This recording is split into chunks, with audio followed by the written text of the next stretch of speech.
I was on a Zoom with, I can't remember his name, but one of the guys that was a swing for Come From Away, who was a Black actor.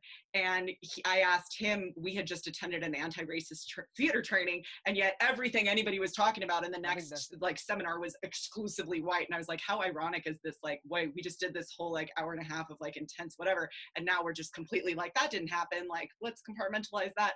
So I brought it up in every session after that. I was probably annoying, but I asked him, I said, you know, I'm curious, we just went through an anti-racist training, like what are your experiences as a Broadway performer? And he had a lot to say on it. But then I asked him, do you have recommendations of resources for us to learn more about like Black Broadway and people that, and he was like, you know, I really don't, because I never got them either.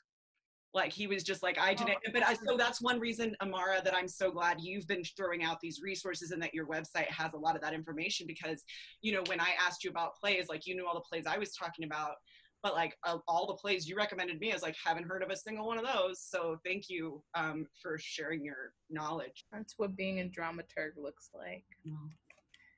Here's a good place to start. Broadway Black is a good place to look in terms of like Black people on Broadway. That's very simple.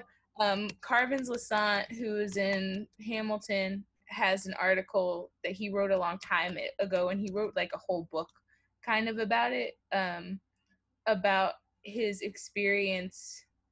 He was like, it's just weird to me that I can be on stage in these communities, because he was also on tour, and then like go out after the show and be targeted by the police. He was like, it's dangerous to me, it's weird to me, it's very strange. And so he talks about that a little bit. But it's all of those things. It's like, you just start with a Google search. You start with a conversation. That's how everything starts.